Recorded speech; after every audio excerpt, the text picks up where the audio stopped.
are now listening to the Thanks for Trying podcast, episode 14, with my extremely special guests, Georgina Campbell and Pav from Foreign Beggars. It's hosted by myself, the last Skeptik. As always, come on now. If you are a regular listener to the podcast, please make sure you go on iTunes, you give it 5 stars, you go leave a review, and you go pass it to your friends, do all that good shit. As always, the Thanks for Trying podcast contains very despicable language. Big love to Seb White for recording the show. Enjoy this episode. Big up. Alright, we're recording. Sexy radio voice on.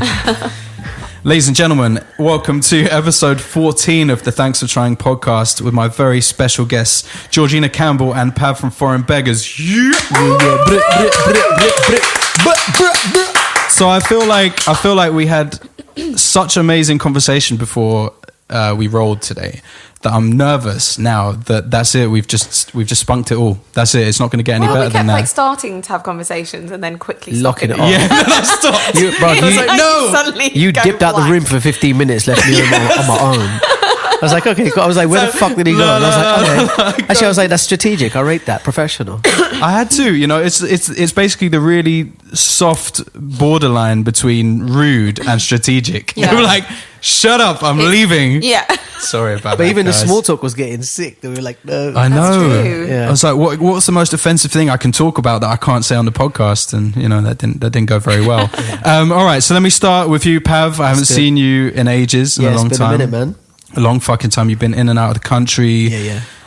Doing lots of excellent shit, lots of touring as always. How are you? Why don't you just break it down? Yeah, pretty cool, man. It's been a bit mental, actually. I mean, this last year we've been touring a bit less because we're doing an album at the moment. But yeah, it's been cool, man. I mean, we always travel. We've been traveling a lot, but I think this year's been kind of hard because they tighten up on the visa regulations, and they're giving me shorter term visas, so I have to keep leaving every 3 months. Oh, fuck's sake. Present like a fucking court case dossier worth of shit just to come back here for 3 months or whatever. So what? Yeah, been in and out quite a lot, man. So yeah, I mean, it's all good though. I get to go home, see my family, work, be away from the madness. And so where is home for people that don't know? Where do you I was born in Dubai, so my family still live there, so I get to go home and check them. And I've be at always home wanted for to a go while. to Dubai. Yeah, same. It's cool. Yeah. Don't say anything that could be held against me. Yeah, no, it's cool, man. It's changing a lot. It's probably the most progressive place in the whole GCC area, and I think like in the last few years, it's kind of definitely turned into like a full, like multinational metropolis now. So I think like back in the day before, it was still a bit small, but like now, I mean, the amount of interesting creatives and businesses and people and young people who are coming through there and making moves. For example, I was just there for Soul DXB. We did an activation with them, and like Skeptik was there, Stormzy was there. That's right. Lil Sims is playing out there. You have all there's loads of interesting music. There's loads of interesting art. Like Art Dubai's popping off. They got like the film festival. So it's really dope, man. Yeah, that's ill. And there's so many fucking gigs out there. I saw when I was in India earlier in the year, I saw Dan Greenpeace and Mo City and all those guys that are obviously killing it out there with everything. It's dope. I still need to go.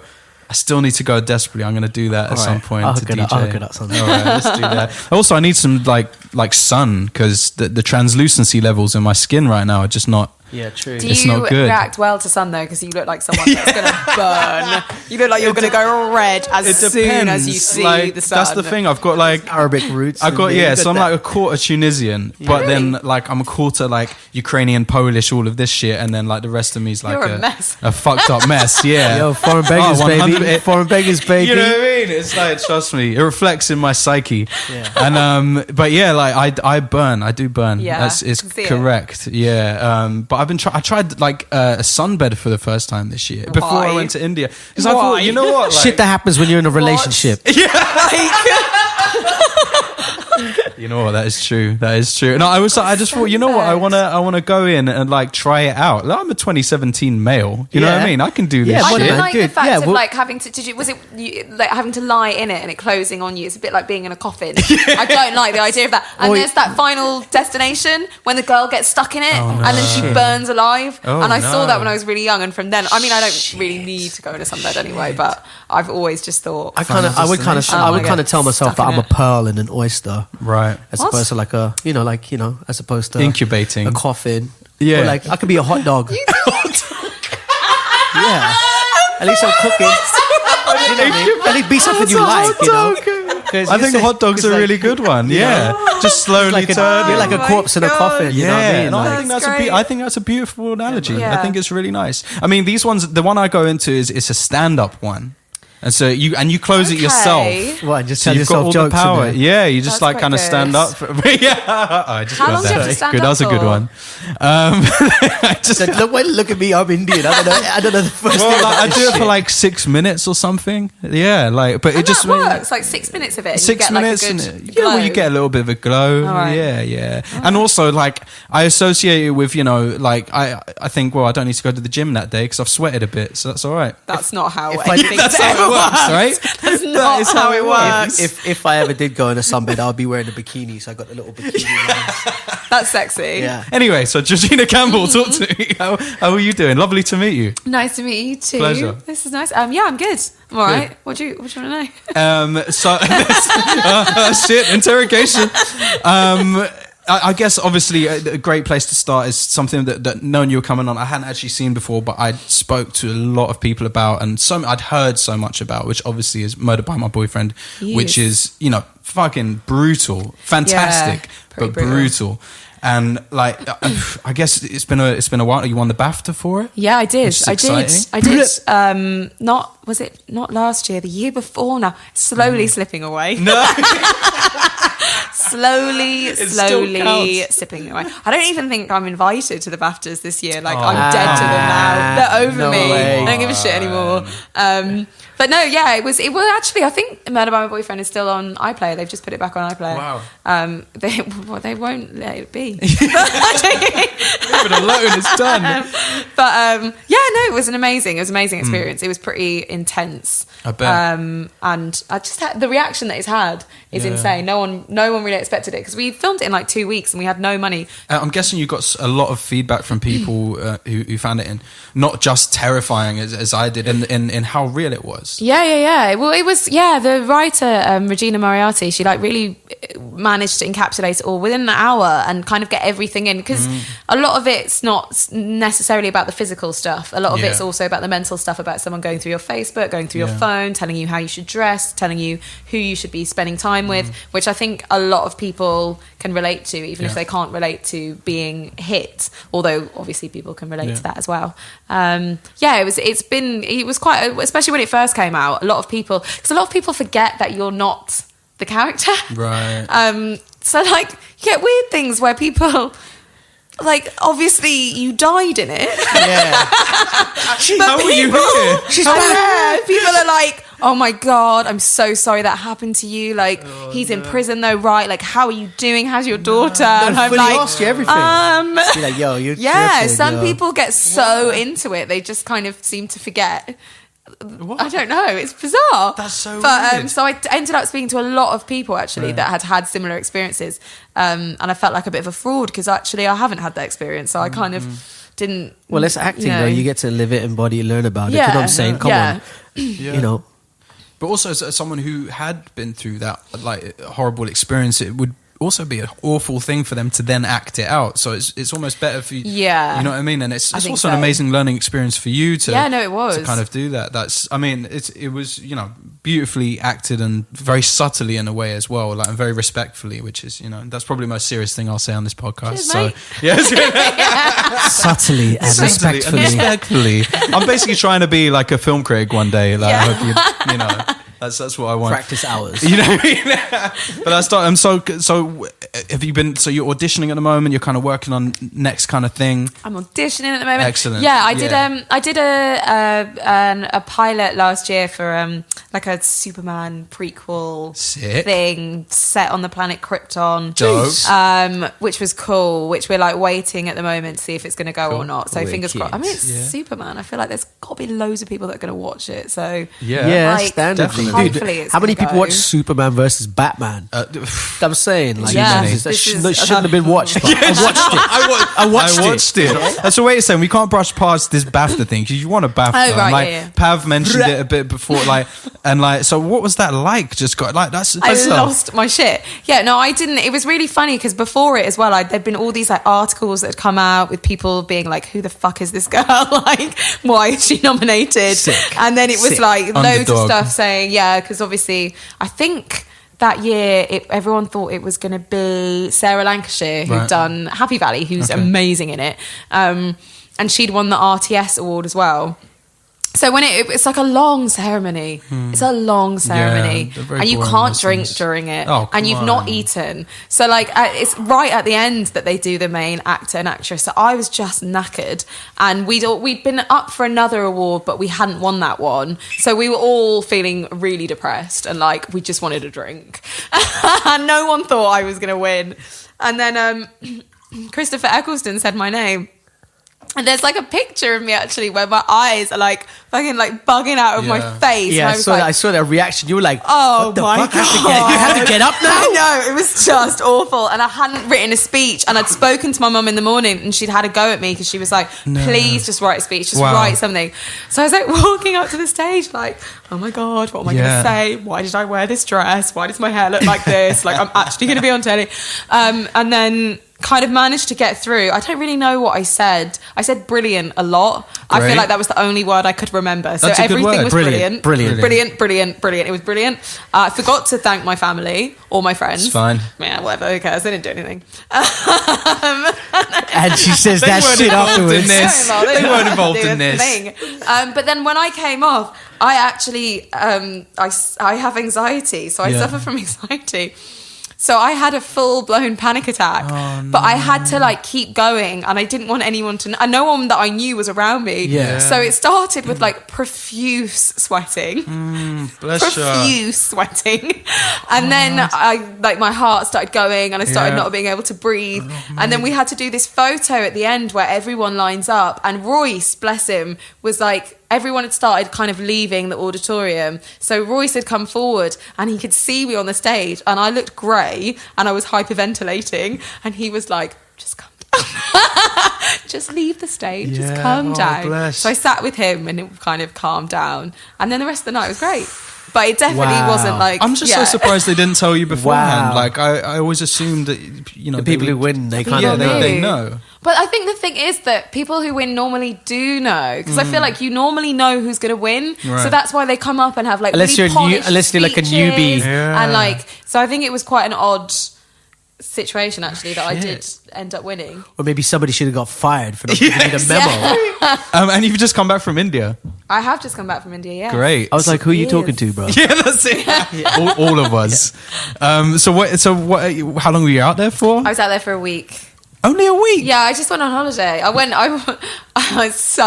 like such an actor now. Why? I went on like a yoga and meditation retreat. Oh, that's lovely. Well, go on. No, I feel like I've never pronounced it right. I think it's pronounced Kerala. Kerala. Kerala. There you go. Kerala. Kerala. Kerala. Kerala. I was in Kerala. Kerala. It Kerala. was amazing. I heard Kerala's beautiful, It's and I didn't so get to go. beautiful, very Yeah. romantic though, like Yeah. a little bit too romantic, Right. Because in the retreat, the most people they can have is 9, but because it's out of season, there was only 2 of us. Oh, no. Lucky that there was another girl because it could have just been me, which would have been so awkward. But so me and this girl Stephanie just ended up doing a lot of stuff that was really romantic. That's Right. Like, there was This one sounds day lovely. where we went out to see the sunset, and we got this boat out to this little island, and she was in a really bad mood, and we weren't good friends enough to really talk about it. So I was a Yeah. bit like, "Oh, you okay, Stephanie?" And she was like, "Yes." And then we had to stand and watch a sunset together, and it was the most romantic thing. But I was with this random girl who Wow, was so- really angry. So now you know what it feels like to be a boyfriend. Yeah. There you go. That's it. That's true. Sorry. That is Sorry it. for any future, past, present That's it. girlfriends I've Jesus had. Christ, And that was same, good. That was same. Good. Yeah. And so sure, my girlfriend could attest to that, being in that same place with me in India. Yes, Kerala's like the last matriarch. It's a matriarchal society. Right. Oh, really? Yeah. Apparently, that's why it is more beautiful and better than like a lot of other probably for the rest of the world. Yeah, exactly. I really wanted to go to Kerala. I never nice. went there, and I recommend it. Yeah, I went to like everywhere else in India. What were you doing? In January? I had a tour. Everywhere. Oh, nice. I went to a fuckload of places. Yeah. And I haven't even spoken. I went in January. I haven't even spoken about it on any episode yet. Sick. So now you're getting this. Everyone's getting this. Yeah. And I had 3 shows. Yeah. I was DJing out there, and then in between, went around and just kind of traveled. So went from New Delhi to Agra, Jaipur. And then down to Mumbai, and then Goa, and then Bangalore, and then up to Jodhpur, and then back to Delhi for my final show. Nice. So got about apart from Kerala, which was the only spot I wanted to go to. I haven't been to Kerala yet either, back. man. My grandmother lives in Chennai in South India, and it's not too far from there. But yeah, I think it's definitely next on the cards when I go back there. Because you played a lot of festivals out there as well. Yeah, quite a few. Yeah, we were doing shows out there. We played NH7 Festival, and we done Goa Supersonic Festival. We actually were booking a stage there, so we were bringing loads of like big up Prash. Yeah, big up Prash, big up Prash, big up Noam, big up Ali Sachadina, bringing out loads of like just bringing out all of our fucking junglist heroes, basically. You know what I mean? So like, yeah, we had like Goldie, Zinc, even D Bridge came, played at the after party. DJ Diage, Energy, took Sam Binga, took like just loads of like dubstep, drum and bass. We were kind of people playing. You know Goldie and Zinc. What? No. Yeah, man. So we just had loads of heads out there, and it was nice just bringing loads of MCs out as well. Yeah. We had Illa, man. Big up Illa. Yeah, it was good. So we were doing that for a couple of years, and then we just started booking more shows, man. So we did some bigger shows. I booked the Skrillex tour out there. Right. Went and did Skrillex in 4 cities, which was fucking mental, seeing 13,000 people come out in Bombay in like the middle of the city doing that stuff. Yeah, it was pretty cool, man. It's a little bit difficult, hard work. It's a little bit difficult working there just because completely different rules of engagement, etc. And I'll leave it at that. Yeah, but yeah, man. Madness. So also like, you know, like the guys doing Magnetic Fields, they're doing this wicked festival that happens in where is it? Is it in Jaipur? Oh, it's completely drawn a blank. Anyway, it's in Jaipur somewhere. It's in Jaipur. Yeah, it's in like this old kind of like 15th century like Mughal palace, man. So yeah, it's a really dope festival called Magnetic Fields. Yeah. So yeah, I mean, it's just the music scene there has been coming up in the last few years, and like I think now it's at a place where like the shows are really sick. They've kind of gone through all the teething problems of figuring how to book people and booking people and promoting properly, and it's like now it's become a real world-class place for me it was a beautiful experience just comparing it to everywhere in the world that I've played, and they're so open to anything. Like I did a 2-hour set in 3 cities, but I mean it was all of them were sick, but the New Delhi show was amazing because I just played 2 hours of like 12 to 2 a.m.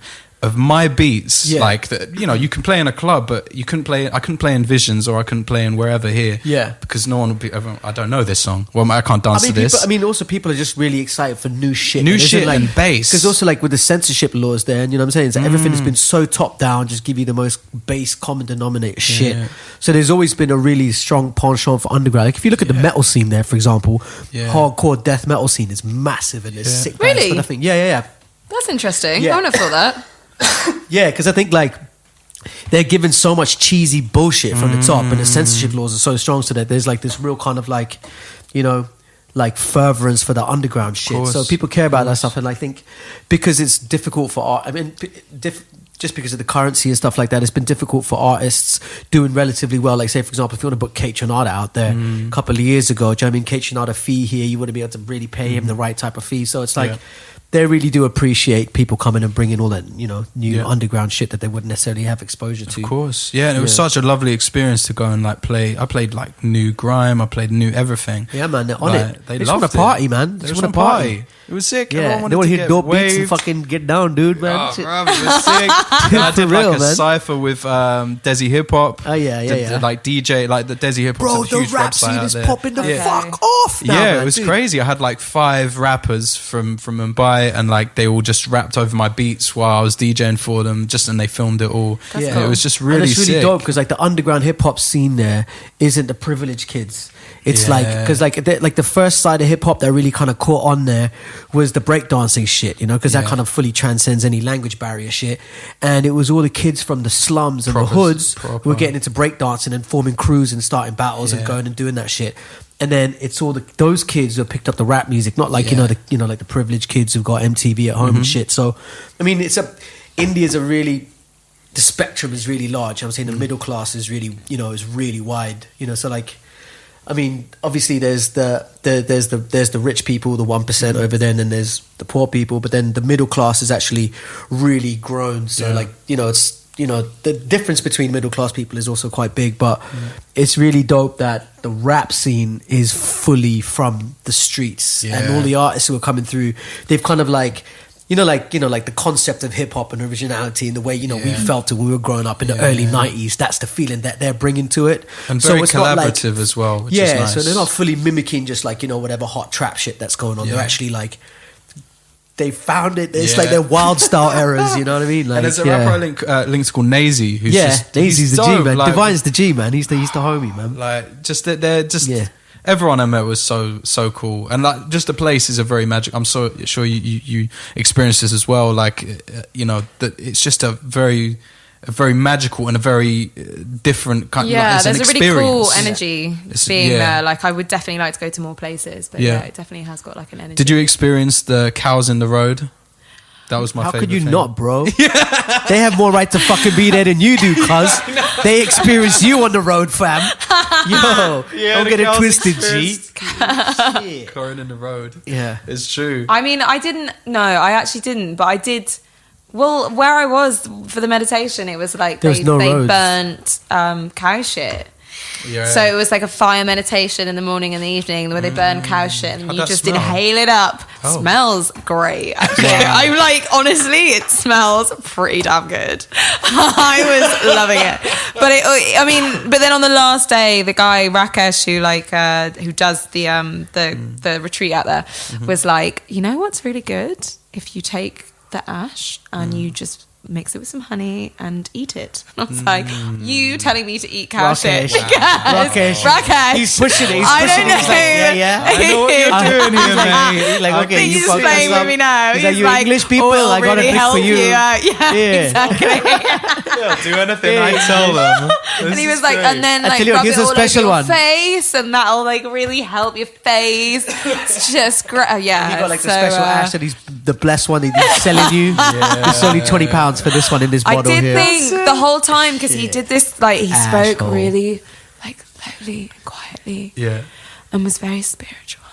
But then he went out every night at like 9 o'clock and didn't come back for a while. So it was like, it's got to be a thing that he's doing for tourists. And then he's just out like partying it up in the evening. If he was there at the fucking retreat that you paid for and he was like, listen, everybody sit down, you'd be like, yo, this is some bullshit. You know what I mean? He's got to play the part. You know what I mean? Like, when you go to Disneyland, they're really nice. They're all smiling at you. You know what I mean? Like, if they weren't smiling, you'd be like, smile, motherfucker, I pay for this shit. You know what I mean? Like, it's true. It's very true. I really want to go do the like...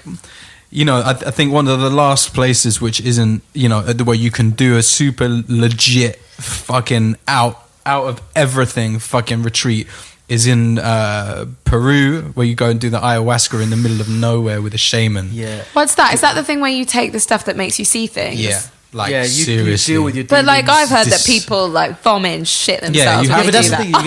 You have to. I love that you're like, you have to. That's the purge. Earnestly nodding. You have to. No, that's it. That's like that's the purge. Apparently, you take it and you kind of like go through whatever you're going through, and it's at that moment when like because it's like it's a psychological thing. It's like I know it's like a metaphysical thing. You get to the point where like because it's kind of stressful when you take hallucinogenics. You know what I mean? It's like you're thinking about your whole life is getting put into perspective. It's the environment that you're in kind of affects it. But have you done it? I haven't done ayahuasca, but you get to the point where you throw up, and it's that point when you kind of like throw up, which kind of like opens it, and it's also like that's and a then purge. You see the and like bloody hell.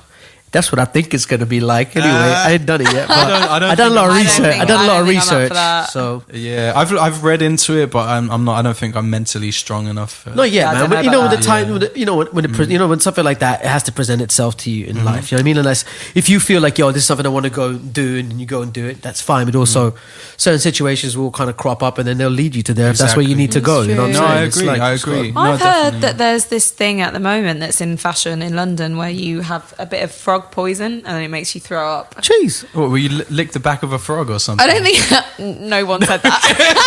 That's a different hallucinogenic a different thing. fantasy that No, you have. that's a different hallucinogenic thing. Shit. But no, there's this like frog poison, and apparently you have it, and then you just throw. It's like to detox, and apparently you throw up. But because in your stomach, apparently there's stuff in there that you've had for years that still kind of resides. But you have this frog poison, and then you throw everything up, everything that is So you left. could get an animal like for those, that. Like an animal would do that. Yeah. So like the bacon double cheeseburger from 99. But what happens to the frog? That's what I think. Frog. Poor Your little frog's frog. making dough, bro. Just shotting bits of poison, yo. Secreting all over the shop. Frog's up in Shoreditch House with a membership, fucking serving up like. Wow, he's having a great time. Fuck. But you know, it's the same with DMT. Like, I just couldn't do that shit. Like, when someone... See, the thing is, fucking motherfuckers try and offer you DMT at like a house party. Oh. Or like, you know, something like, House I'm parties like, you go not to. here and not with you. Like, you know, I mean, again, it's you one have of to be those in the right things. It's like- environment. I mean, like, I'm not like carte blanche. I'm not going to do that. I mean, there are certain things I'm not going to do. But again, that's like, it's kind of, You have to be in the right place. yeah, I mean, it's an educational metaphysical thing, because I know a lot of people who've taken DMT and they're not like, you know, your average waste man kind of guy, and it's like their relationship with it and having taken it and what they've managed to do with their life once they've done it, you know. It's really interesting, you know. It's like it's a spiritual reset, and it kind of puts a lot of shit into perspective, because you get, you know, going through life, you get caught up with so many things, and there's stuff that you get caught up on, and life path shit that you think is your life path, and there's just so much residual crap and stress that stays in you that it kind of just goes Well, someone explained it to me, like they literally took DMT and then they sat on the edge of the universe for an eternity contemplating life. Don't. And I said, bruv, like, I could just imagine me having a panic attack at the edge of the universe. Totally. Like, shit, like... Yeah. but then but that's what you come back to Earth and you're like, Oh no. this is easy now. Yeah. I No, guess that's so. horrendous. I knew someone who, well, I didn't really know him. I'd met him that evening, and he I think he took it quite a lot. Also, didn't have many teeth, and the ones that he did have were very brown.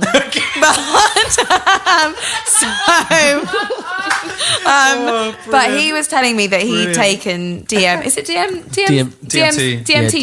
Is it DMT? DMZ's a party. What's DMZ? It's digital mystics, dubstep originators, Mala. So I don't mean dubstep people. So I don't mean that. DMC is the DJ Okay. championship. All right, so DMT. I know what I'm talking about, guys. Yeah. And So the DMV he said, is where you get your license.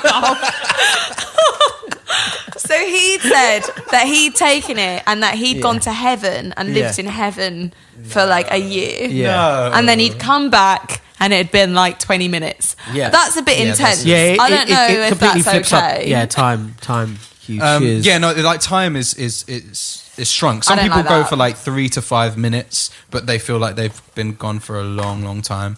And I don't like that at all. Yeah, I don't really like that idea. I mean, I watch a TV show called Rick and Morty.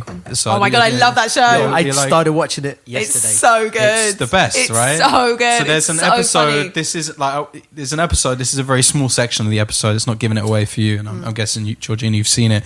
There's an episode where they go to an intergalactic arcade, right? It's so good, Yeah. right? And there's like and Rick's like, oh, just get in this machine, Morty, get in this machine. And so he sits down, he puts the thing on, and it's called Roy.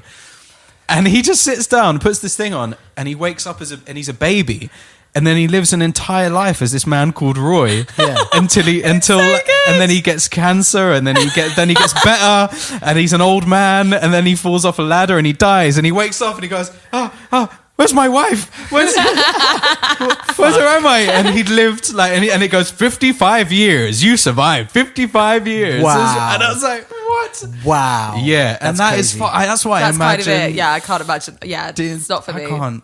It's not for me. I can. I think I have quite a horrendous I don't know, like, imagination you know, as well. So I yeah. feel like anything like that, I'd be one of those. I'd definitely be someone that would have like a bad trip. Well, you know those people where you're like, oh, there was this guy and he took this thing and he's never been the same since. Like, it's just fucked his life up. Yeah, I think that would but again, be. you know what? I think it's situational stuff because I was always really scared of it, man. I don't actually talk about this shit, especially on air. You know what I mean? It's a little bit taboo, but fuck it. Fuck it, who cares? Yeah, like no, but like I was always really paranoid about that kind of shit, you know. And I think I was younger, and somebody gave me a trip once, and I was just like, I wasn't ready for it, and I flipped out, and I just couldn't, you know. I was always trying to bring myself back to reality, you know. And I think that is the problem because if you try and do that, you're never coming back to fucking reality. So you're always trying to connect the dots in your minds because, like, say if this is like thought, then you know you're always getting sidetracked with something. So if you're trying to come back to here, you never come back there, and that's what fucks with your head. So you just have to kind of like. Then I had an experience when I was much older and it was like we were on this fucking paradise island, like 24 hours sunlight, and I didn't have anything to do for a couple of days, and the situation, and it was really nice. I think it was the nature, you know what I mean, that kind of really brought it back. And I think even though I did the acid and it was like a real challenge, but it was like there was points where I was like tears streaming down my face and I was thinking about my family and everything, but it was just there being in the nature and kind of like taking it all in your stride, kind of really like. Yeah, it was a really interesting kind of refreshing experience until I remember my Facebook, and then I started tripping out. It was like 7-8 hours later, and then suddenly for some reason Facebook popped into my head, and I was just like, oh my god! And I just started thinking about what I'd written on my profile, which was just some joke, which I just said I like fishing and shit like that. But then it started weirding me out. Anyway, glad it was kind of like ending. Anyway, I don't know. Did you actually write anything about on Facebook? No, it was like you know, you write your interests, and I'm like swimming, PE, fishing. Oh my god, rap. that's like You know, my CV though. That's like my actor CV. I definitely have swimming and skills. Yeah. So it just kept doing that in acting. So it's really like all my like fucking kindergarten subjects were my interests, you know. And I was like, is that funny? Am I being weird? I just started tripping out over that. But oh my god. Yeah. Anyway, it was towards the end of it. It was all right. So shit. I mean, that doesn't sound like the worst. I mean, that's thing pretty to good. Trip That's about actually all right. Facebook, like, I mean, they could be. I thought you were going to start tripping out like Facebook. People are watching me. They can see everything that I do. But I think that it was kind of early days of Facebook, and I think it was like just the concept of Facebook and suddenly being like, you know, kind of being on display. You know, I think that's probably what it is. You know, there's kind of like that. Now connect that's like normal. was fucking with my head. Yeah, no one knows it is normal, what it was but it's like fucking before definitely that. not normal. But it is. I mean, it is normal now, but yeah, it's definitely a bit strange. Like fucking, you know, like. You know, having to curate your fucking existence online and shit the whole time, and even if you're not curating it for business purposes, like you see, some people's just like who don't do anything. You know what I mean? Like have like this fucking fully curated Facebook, Instagram, public persona profile of themselves. You know, yeah. like I hate it. Do you know what I mean? I deleted all of the apps from my phone because I just got super anxiety. All of the time, I would be getting panic attacks. I'd be like, I'm scrolling. I'm like, no, I can't do this anymore. Yeah. I know quite a few like actors. I don't know. Are we still saying actors and actresses, or is it everyone's an actor? I was going to ask you this actually. I don't know. Someone asked me this the other day. I literally have no idea. But I know a few actors of different genders who that's like a thing now. Like I think you can choose whether you want to go down that road or not, but I know people that it's like a job. It's like they do it all the time and they have like a constructed, and it's not really them, but and the people that I do know that really go for it, they have like thousands and thousands of followers, but nowadays I mean, it does help. Like more and more people are starting to get jobs because they've got loads of followers. Because then the studios are like, oh well, they've got all these people that follow them, so they'll come see the movie. Which actually, I think now we're starting to realise isn't a direct correlation. It's more they look at people's engagement. Yeah, it's because the engagement is different. Like you could have hundreds of thousands, millions, but your engagement could be less than someone that's got a lot less followers than you.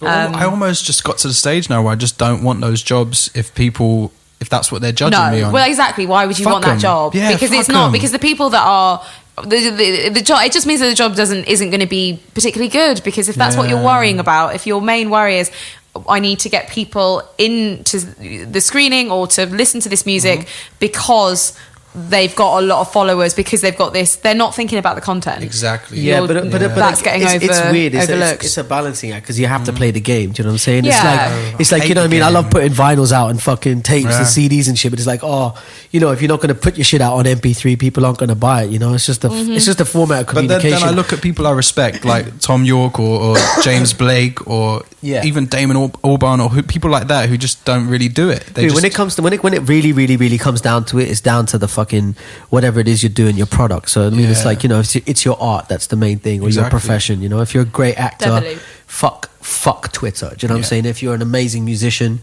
know what I mean? Fuck all that bullshit. At the end of the day, it's like if you've honed your craft to that. Look at Burial, for example. You know what I'm saying? It's like, you know, the most incredible artists like that. I mean, like, if somebody's not going to book Burial because they don't have enough fucking Twitter followers, you can be like, motherfucker, do you know what I mean? Like, then that's true. I don't need to be playing at your party anyway. Exactly. So, and I think it's a very temporary thing anyway. Like, none of this shit is going to last, but what will last is the things that you've acted in, the records that you've made, you know, or the shows that you've done. Those are going to last in people's memories. Look at MySpace, man. I fucking put hours into that shit. Where the fuck is MySpace now? You know what I'm saying? Like, that could happen to any of these platforms. Yeah, exactly. And you know, it's just not worth it in the end. Like, and also, I don't know. I think who's going to be scrolling for? Like, I went through my Instagram and deleted 3,000 photos, and then I deleted 20,000 tweets, and I just fuck me. Yeah, bro. I was like, fuck it. What's the point? Wow. You know, what is the point of having all of these things there? I'm just going to make it when I have a new project. I'll keep that stream of tweets and those pictures, and then I'll delete them all again when you know. I get what you mean. You know, I don't want that all there. It was a huge anxiety thing. I was like, fuck it.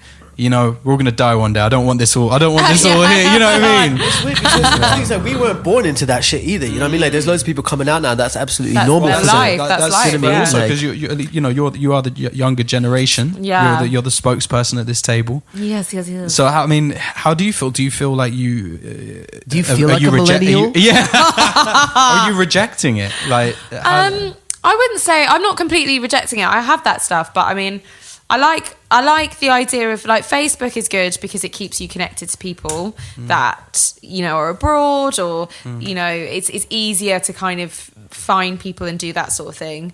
And then Twitter's all right. I kind of use it for work, put stuff out every now and then, all that sort of stuff. Start beefs. But I've stopped. I don't know. I used to like really think about it. You'd be like constructing a tweet, and then you'd like put it in a draft for a bit because you'd be like, "Is it funny? Is it? Basically, I'm gonna do it." And then you do it, and then it's shit, and no one likes it. So then you delete it. So like, it's just too many. There's too much thought. Right, so, but quickly before we go to the piss break, the annual piss break, lovely. That stays in. Then. That stays. That will be in there. Trust me. Every episode there's a piss break. I want you to. This ties into it, which is your app as well. Yeah. So you created an app. All these platforms are going to die, bro. I just said that. He's got a platform that's We got the app. We got the future one. We got the future one. What's your app? What does it do? So the app is called Brap. Oh, pronounced Brap. So basically it's a social network, but it's got a music studio in it. So it's basically set out like Instagram. You follow people follow you. You put your content out and everybody sees it. But the difference is producers can upload beats as well. And if you like a beat, you can save a beat, or you know, put your headphones in and record. When you make a video, you can select any of the beats that you saved, record on the beat, and then give it a little studio mix down, compression, EQ, reverb, delay, make it sound good. Go to the next page, put a video filter on it, and share it. And then when you share this out, whoever the producer is whose beat you used, they get a notification. They get their phone, literally goes brap, and they look at their phone and they can see somebody's just made a video on one of their tracks. So it's real nice, and it's real nice for me. I've had kids from like all over the world, like right. Yeah, man, we're we're in 98 countries now. Bloody hell! And there's just artists all over the world making tunes, man. We've got fucking kids in Mumbai making tunes for people some in of Memphis. Them are fucking amazing. Yeah, man. Like right now, I see like it's a really useful tool for like whether you're a big artist, big producer, small producer. But I think like the reason why we made it is because you know we grew up in Dubai. We didn't have access to all the scenes and shit. Like even until recently, like my brothers played on albums recorded in the house in Dubai, but you can't legally get that music anyway, so the only way you could get it was to pirate it. You know what I'm saying? Right. So it was kind of like, you know, just to kind of break down the barrier to entry to, you know, like the industry. So it's like rather than being like going up to somebody and being like, hey, check my music out, you know, it kind of takes all away that whole middleman awkward shit out of it, and just connects People artists have- on a people real have level. made really good links from it. Yeah, man, fucking, records are coming out. People are making albums. Shit's getting great. signed. People like Ronnie Size was on there. Like, he's working with this girl called Fiona Jane, and it's cool, man. It's like right now, like we kind of made it for. It's most useful for aspiring artists who don't have a name yet, who are just looking for people to collaborate with and connect with, and that's what we see it working most for at the moment. That's very dope. And that's a perfect roundup for the piss break. All right, so we will be back after the annual piss break. And then I guess, you know what, like it is tradition. I have to do a shot after the piss break. So we'll just have very small shots because I'm still What, a very... vodka? That's grim. I'm 'Cause you're sorry. Polish. I'll drink the fucking vodka Christ. with you. We'll just have it. We'll just do a Alright, very well, I will as small well, 'cause I'm shot. gonna be left out. That's fine. All right, we'll be back.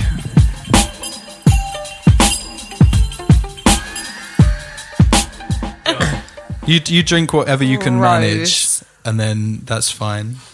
fucking age bracket. You ever had anyone throw up? On Nearly. The show? Really? Yeah, I think Koji was close. Sorry, we're back in. Thanks for trying podcast episode 14. We're just discussing whether anyone's thrown up. I think Koji looked like he was going to throw up, and I'm sure Catherine Ryan was close. Really? But this isn't as a boozy podcast No, as this the isn't quite previous ones. refined. This is very refined. Yeah. There's only a small bottle of vodka this time. It's fine. Anyway, so we're back. Piss break. Tradition. Thanks for trying podcast. If you're a regular listener, you know what the deal is. We're about to do a shot together as the union, the bond of happy discussion. So cheers. Sante. Happy Kip discussion, it. guys. Happy Happy lovely discussing. discussion. Raw. I think the faces are brilliant. God. I think the. It wasn't that I'm bad, regretting. Vodka shots, no. Who has vodka shots? That's me normal. everyone. That's no, normal. no one has vodka shots. You have like tequila or have like vo- I have- sambuca. I have or vodka something like I just that. don't think I can look at it was because it was my birthday on yesterday, and I had Two a little, tequila. on Saturday. The bar manager told me after Saturday that I did 20 shots of tequila. Jeez. How are you alive? I was barely you. alive. I don't remember Dude, anything. you can do that shit in your 30s.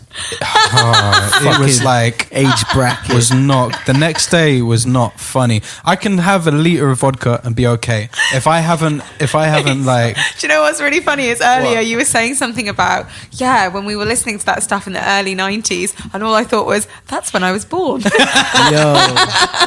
Yeah, man, dude, I started rapping when you were 4. Jesus.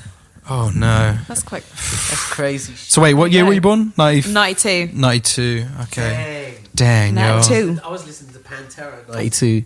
Shit. I only... Yo, How fuck. old is I? Shit. I was 7. I've been listening to 92. I've been listening That's not so bad.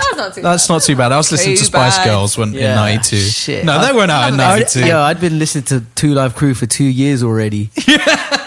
You don't know who Two Live Crew is? No, I don't know them.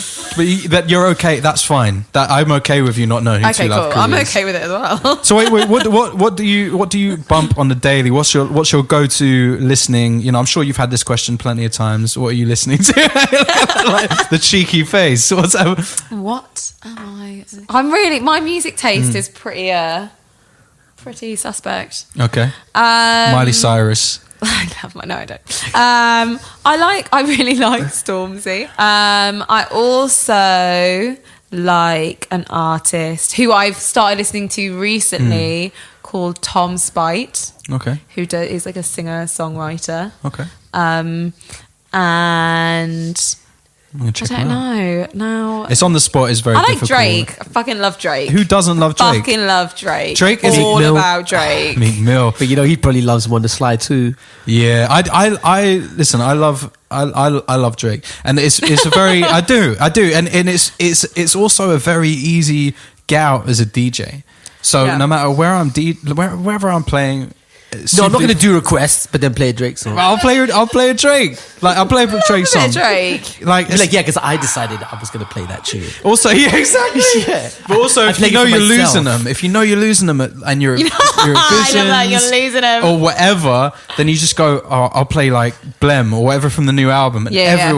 Every mad. single lyric, and they're pretty wheeling sick. it up. Everyone's fucking smashing shit. man. Drake, and you're like, oh well. I can do that as a rapper feel as well, cheap. man. Yeah. I could do that as a rapper. Just quite like- spit some Drake bars. You know what I You're mean? done, Save the you're done, dance. You're sorted. For the Drake. You're sorted. I quite Yeah. like I like music from well, this is a bit lame because I'm an actor, so that's a bit pathetic. But I like soundtracks. I quite like soundtracks. I like Judgment listening- Night. That's an old school soundtrack, classic one for me. I Sorry, I make totally all the- interrupted you then. My bad. Rude. Like my, it's so rude. It was like it was an ad lib. It was an ad lib. Oh yeah, remix. No, it was an ad lib. Come on now. Yeah, soundtracks. Yeah, I wasn't meant to it's just like it's punctuation. Like the P Diddy of soundtrack rap, and I like that. No, like I make all of my music as if it's I fucking love soundtrack. I make so many songs that sound like they could be on a movie purely because I'm like, I fucking hope someone one day goes. He can do the whole fucking film. Yeah. But yeah, with just loads of violins and fuckloads of emotion. I like just stuff like that. I pads. really like that. Just love that shit. And I can't really. I like listening to music when I read, but I'm like a retard, so I can't read and hear lyrics. No, I can't do that. Can't do it. I can't do so it. it has I to can't be do that something shit, that's man. not. Yeah. Trying to do emails while listening to rap records. No. Can't do it, bro. Can't. No, it all turns aggressive. So like, if there's someone that I slightly have an issue with, if I'm listening to Pops DMX, off. yeah, Unless I'm no. Unless I'm listening to like Drake, then I start chirps my accountant. You know what I mean? Like, yeah. No, I literally started the email shouty. All right, shouty. And I was like, no. Fuck yeah, no, I know what you mean. I mean, so what? Wait, what are you reading right now?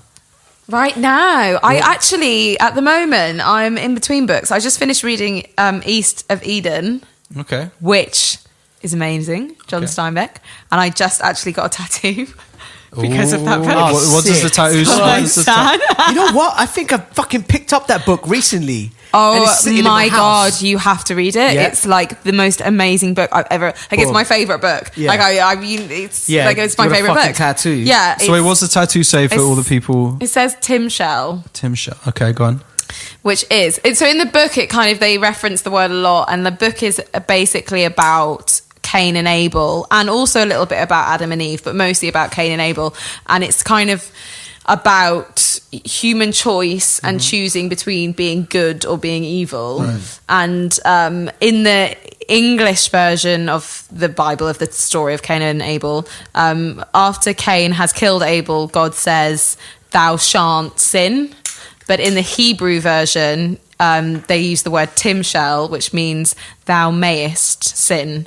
So it means that you have a choice. Yeah. So the whole thing is like that you have a choice. And the book, the idea is that no matter what who your family has been, what's happened to you in the past, whatever's gone on, that you right now have a choice of how to behave. You can behave in a good way or you can behave in a bad way. It's all up to you. And whatever's happened, even if you've done bad in the past, you still have the choice, and you always are going to have the choice. That's very cool. That's the I idea. like that. Yeah. That's really nice.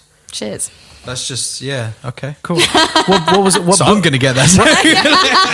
Let's all get the tattoo, guys. But just to realize that every time you're doing the fucking wrong thing, Yeah, that's it. yeah, Yeah. that's why I got it. I'm like, Mistake. I may go that way. I may. I'm allowed. Yeah, that's it. So what are you reading? What am I reading right now?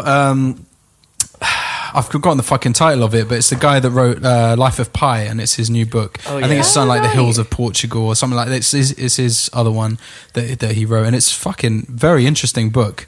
And it's about like three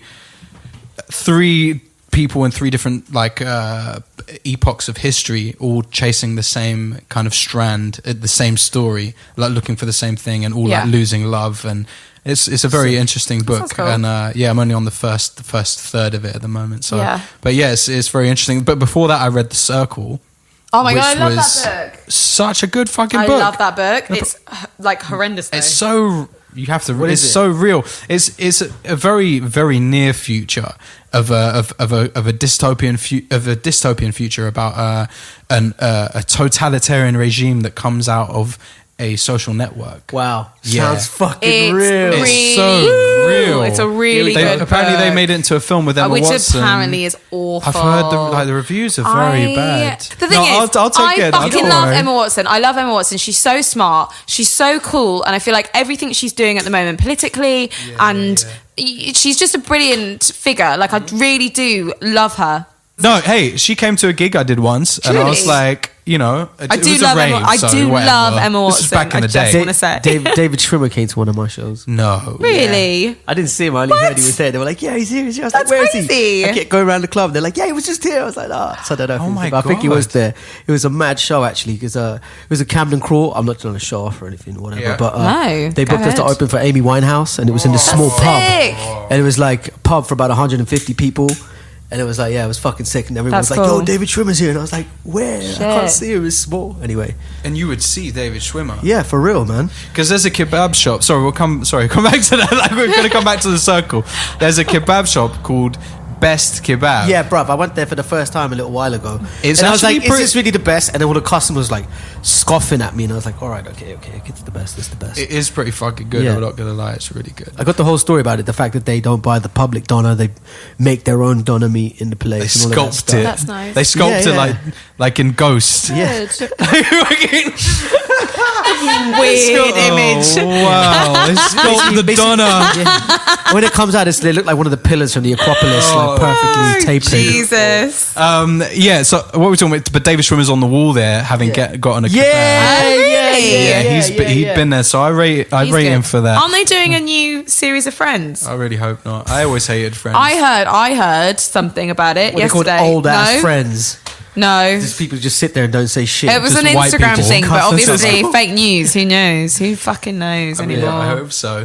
So wait, so it's The Circle, as I heard, shit film. Apparently, I'm gonna shit watch film. it. I definitely watch it, and I love John Boyega, so I'm He's up the for best. watching anything this No, year. he's Oh, brilliant. he's great, isn't he? Honestly, oh, so good. I think you have to take a Love book him. and a film as two separate entities. You I can't. agree. Totally. You got like you just have to accept that this is like when you read a book, like you have your entire imagination to draw You from do, for the and characters also all it's that so stuff. much And it's like- longer. Yeah. You spend And days, weeks, it's a personal whatever. investment in it, and it's like, Yeah. But then with a film as well, I mean, like obviously people are going to compare a film and a book because it's it's supposed to be the same story, etc. But just have to let them be fucking independent pieces of work, bodies of works of art. You know what I mean? Like Also, I'm definitely hungry because I thought you said independent pizzas, and Yeah. that made me really happy. No, I agree. They're definitely like some films are baloney. You know what I mean? Like Yeah. Yeah, they're fucking. I know. Like even geeking out. Lord of the Rings. Did you ever watch Lord of the Rings? I did watch Lord of the Rings. I like Lord of the Rings. So it was first two were good. Two Towers was amazing. 2000 was good. I had So the game good. of that. Ooh, I had the PlayStation game of that.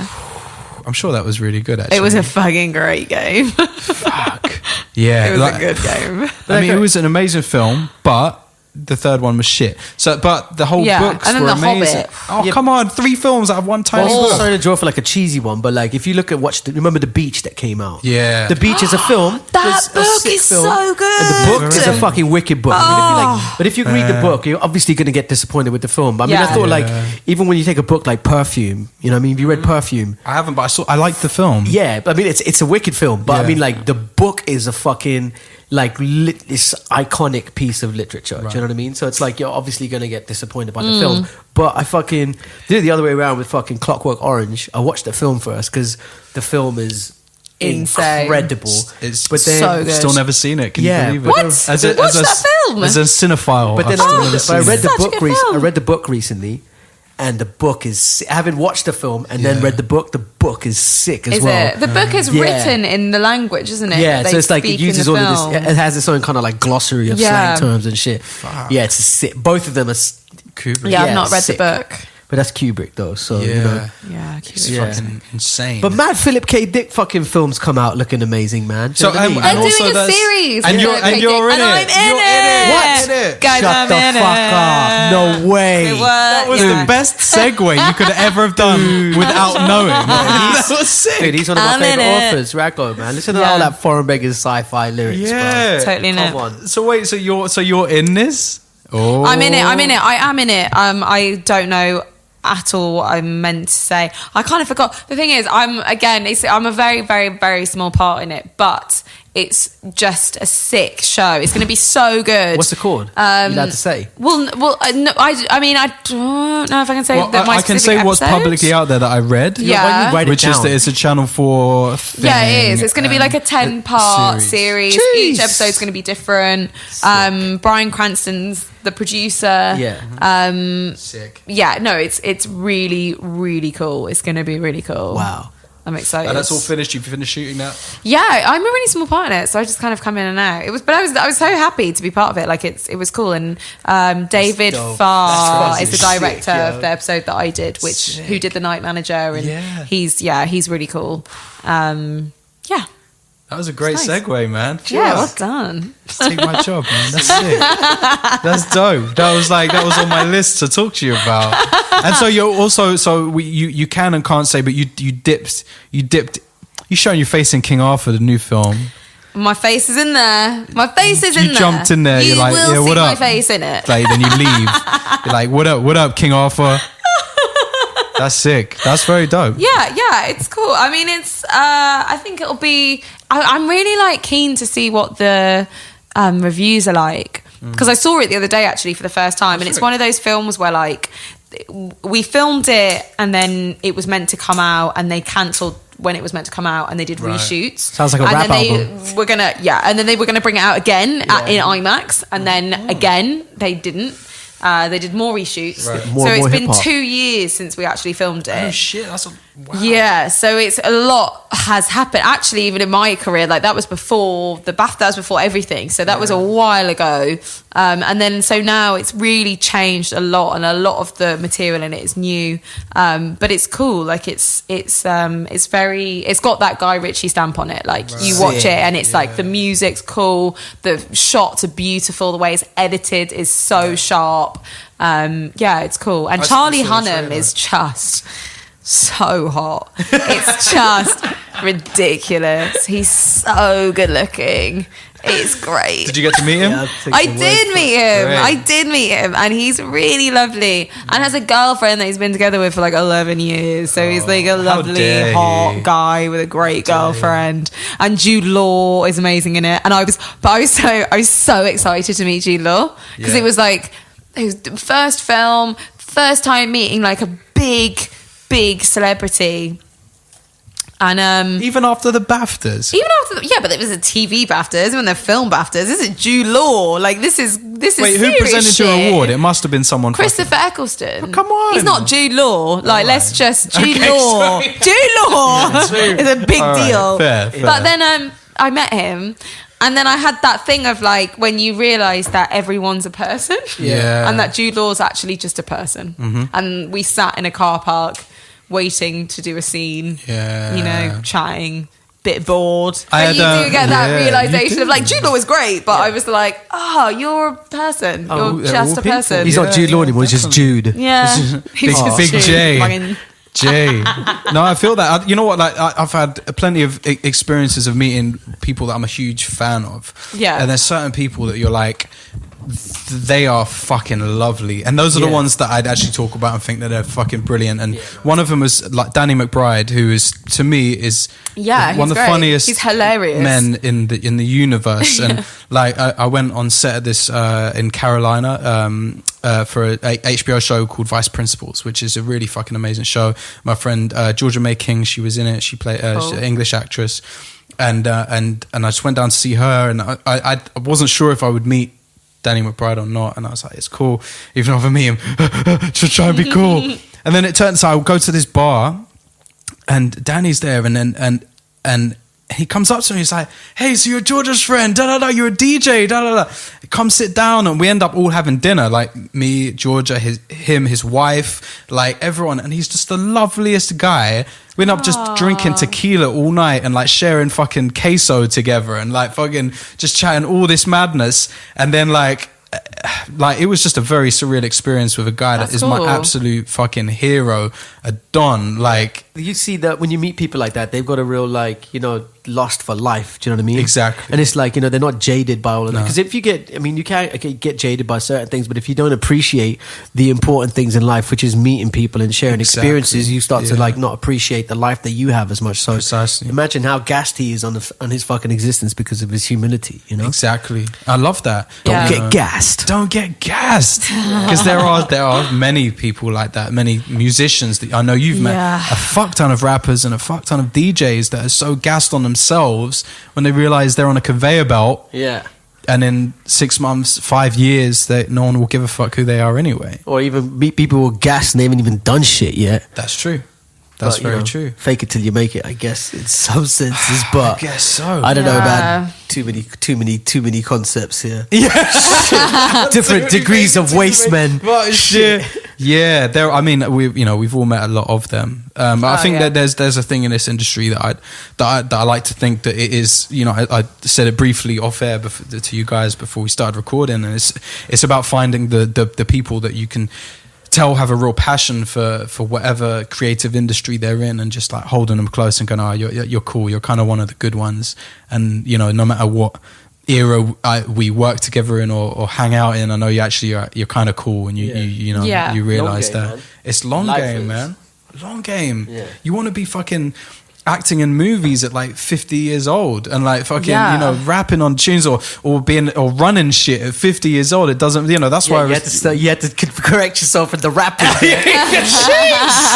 nah man, fuck it, I'm down. Shit. Yeah, that's it. You'll be rapping at 50. You know what I'm saying? If Busta, how old is he now? 52, 53? The man out there still, bro. Dr. Dre Rakim must be 60 now. Come on, son. I know. Jay-Z is like 48 bro, or something. I know. Yeah. I know rappers with grandchildren. Looks like he never ages. He just doesn't. How is his face still look like that? Bro, it's insane. He made Rex and Effect. I mean, he made fucking Rump Shaker with Teddy Riley when he was 16. 16, bro, that's a crazy. And he didn't have a hit bro. record till he was like 29 or something. Yeah.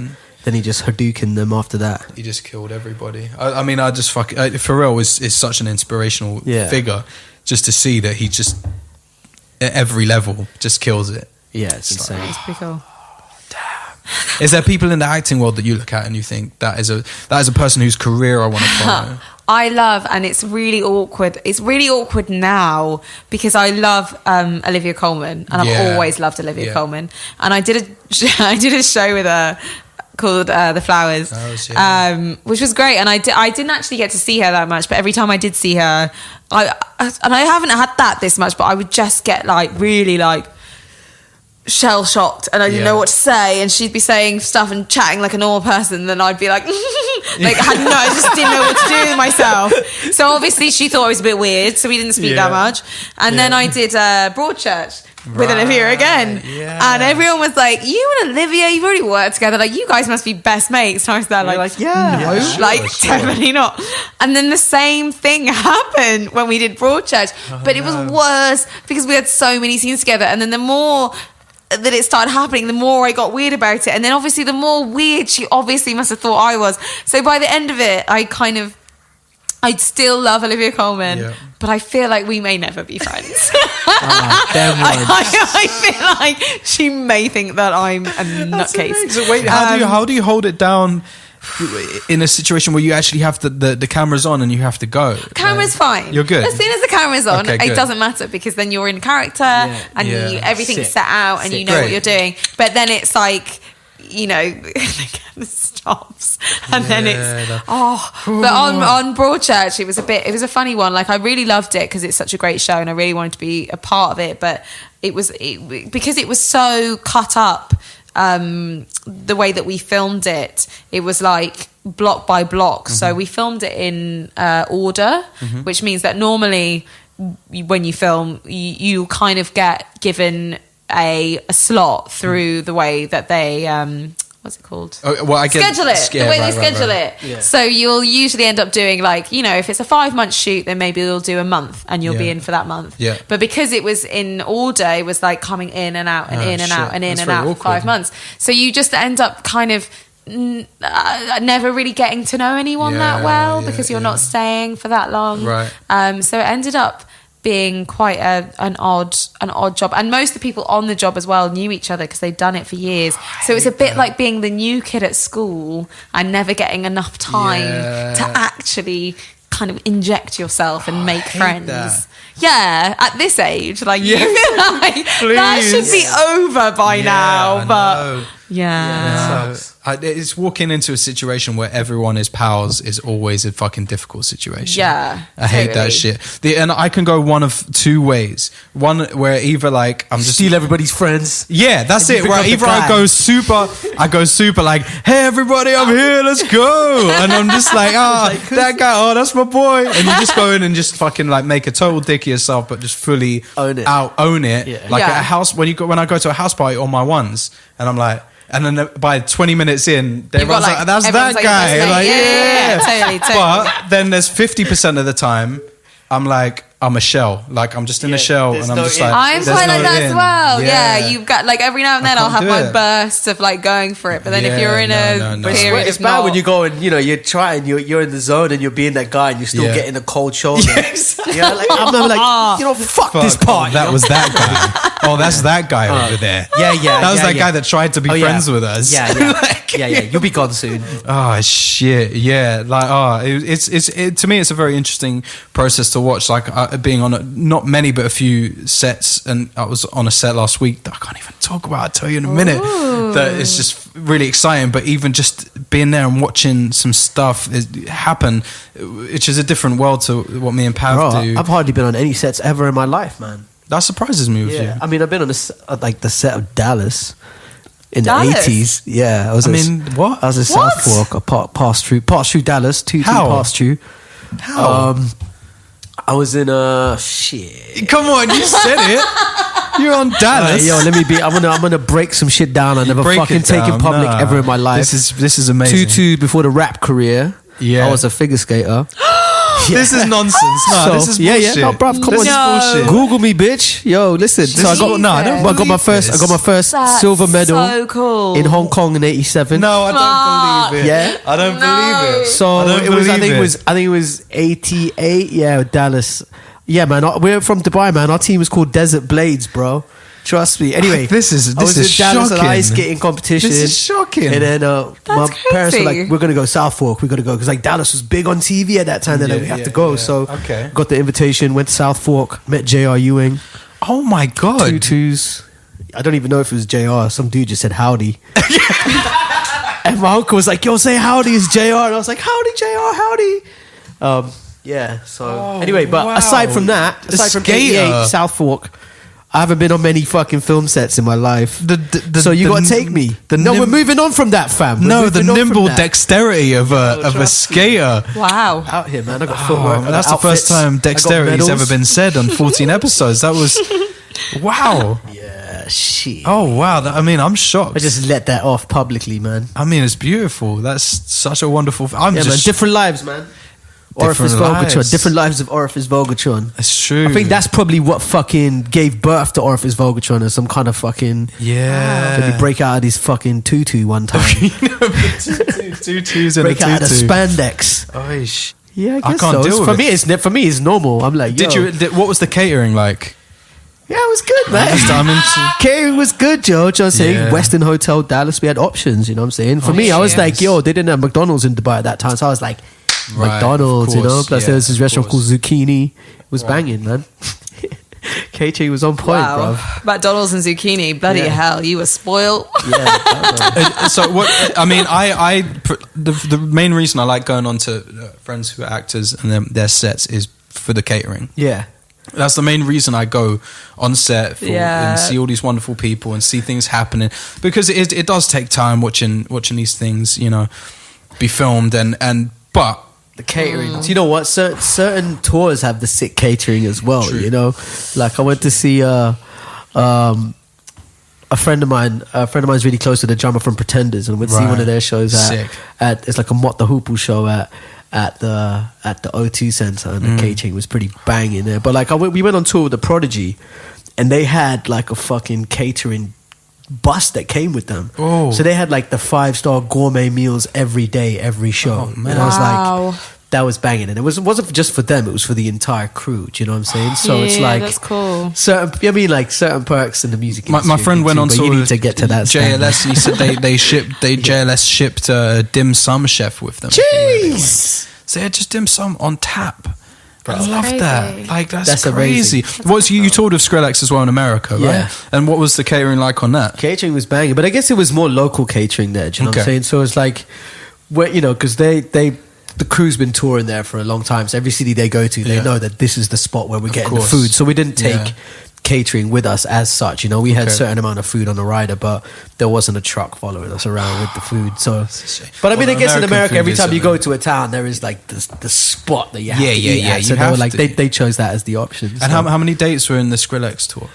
we did about 14 dates Yeah. because we had a UK tour that was already booked that we had to Yeah. come back for. They wanted us to be on the whole thing, which is like 52, 60 dates or something.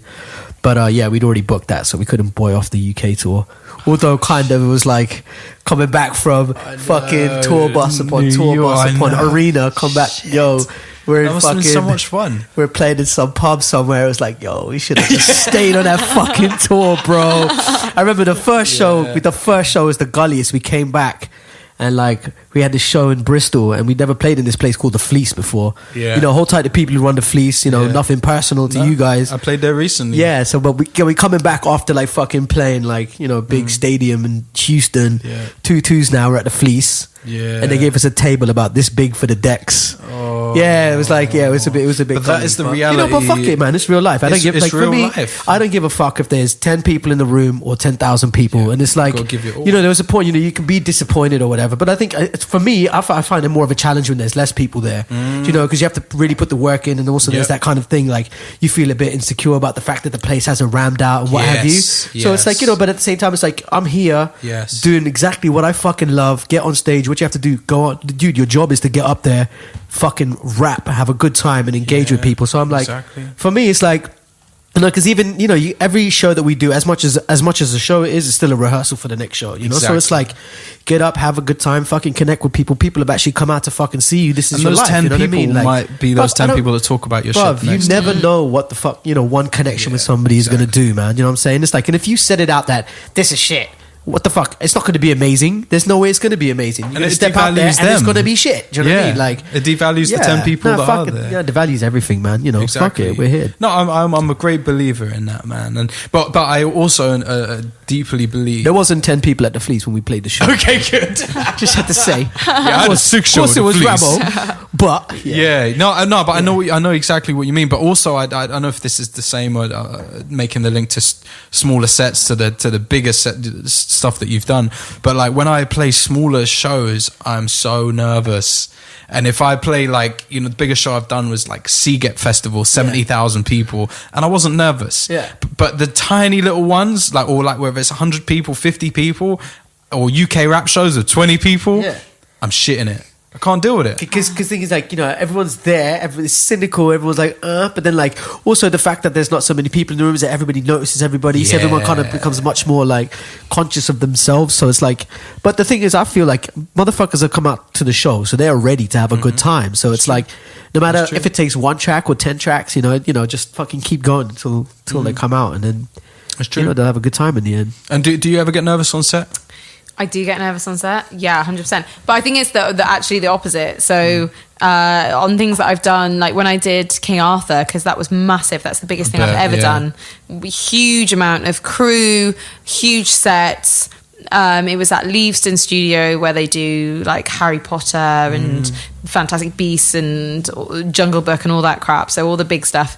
And I, felt really like nervous, and it felt a lot bigger. Whereas, funnily enough, when it's smaller crew and it's kind of like television or even like short films, there's something in that feels a lot more like family. They're very intimate. So when It's you very have that, intimate. it's a lot more. It's a lot easier to kind of feel everyone's energy, and everyone wants to kind of make something great. And then I find it a lot easier to get into it than I do on big things. Because it's like a private performance, you know what I mean? When and there's loads that's of people the there, thing, you're not that's doing what a it public is. performance for Yeah, everyone. it's so not a like bit if you were in awkward. theatre, I Yeah. feel like it would probably be the same. Like if you're doing a play and there's like 10 people there, Yeah. I would imagine that you would feel quite nervous. But if you're doing a play and there's loads of people there, then you're in your element. It's like, this is it. But I think in television and film, because everything is so downplayed and intimate and small, that when there's only a small amount of people around, that probably makes it a lot easier to do than when there's loads of people around. Definitely. Yeah, no, I could feel, I understand. I mean, I think with acting, my acting experience is limited, but it's just all my own videos. I just act in all my own videos because I think, fuck it. But even then, like, I'm just like, having the permission from a director to go, be this character, be this person. It's fucking difficult. I have almost respect for actors, for stand-ups. Hats off. Yeah, because it's just, it's a very different. We get to, me and Pav, we get to hide behind music. Yeah, basically that's the framework. You know what I mean? Yeah, like, I can kind of like, I've got that safety net. You know what I mean? It's like, but I guess like, hats off to actors, hats off. Like, because I thought, you know what I mean? Like, I can be a funny guy at the party. Yeah, and I can do loads of characters and accents and all of this shit. And but then when I actually came, I went to a couple of auditions, and I was just like, just fucking like, I was like a stick. You know what I mean? Like, I was like some quivering, like, fucking auditions brittle are really rod, hard, like, because when you're like in the room, when you're actually acting, and you've got that person there, and you've got the setting, and you're in it, and you feel the character. Obviously, it's easy. You get in it, and you're doing it. But when you're in an audition room, and it's a fucking sterile room, and there's a camera right there, and there's the casting director reading the lines with you, and you're not doing anything. You're just stood there, and you start thinking, where are my arms? What the fuck am I doing with my hands? Like, everything kind of suddenly becomes a bit stupid, and then it's really hard to sell what you can do in that moment. Like, auditions definitely. Especially when you feel yourself shrinking when you've walked into the room. That's it's a difficult thing. I mean, I like auditions. I do like them for the challenge or for just the experience. It depends. Like, if it's a great script and if you get along with a casting director, it can be really fun and you can go in there. So I do like that feeling of it, and also that nervous energy and everything. But then also, I find it really hard, and I think most actors do, because I think you come out of it and you know that if you were in the situation, you could do it. But it's just really hard selling that when you don't have much there to sell it with. Of course, because you can't do half the things that are even in the script. Most of what's going on isn't happening. You're just stood there pretending, and you don't want to pretend too much. Because then it becomes stupid. So if you start pretending too much, then you just look like an idiot. So you have to kind of find like a balance of like pretending enough that you're like getting through the scene, but not going too mad that you're kind of pretending every little moment, or pretending that you're stuff like pretending to eat or pretending to like drink a cup of, it's just awful. It's just like being an improv group. I am eating. It's horrible. I did this audition recently and I did get the job, but I can't talk about it though. But in it, me and this guy are on a date and we have to be eating, and it was like a kind of standoff of like, are we actually going to pretend to eat? And then it was like, we are going to pretend to eat. So we're there, like, pretending to eat. And it's like taking a spit and doing the like, eating. And there's a bit where like I had to offer my fucking fork of food to him, and he has to eat the pretend food. That's grim. It's just sounds like your Kerala vacation. What up, Stephanie? Like, straight out of it. Like, it's horrendous. It's so embarrassing. Oh wow. Yeah. Also, because no one wants to watch me eat, so doing that pretend. Oh, you never know. There might be certain sites for that to happen. I mean, fuck. All right, well, listen, I think that is a perfect time to wrap up episode 14 of the Thanks for Trying podcast. Thank you so much to my guests, Pavan and Georgina Campbell. Big up yourselves. Big up. Big up. Blup, blup, blup, blup, blup, right. blup. Excellent. You have been listening to the Thanks for Trying podcast, episode 14. Big shout out to my guests, Georgina Campbell and Pavan. Shout out to you for listening. Big up to Seb White for recording the show. And do not forget, if you love the Thanks for Trying podcast, go on to iTunes, click 5 stars, leave a review, say what's up, give us a holler who you want to see on the next episode, and catch you next month. Peace.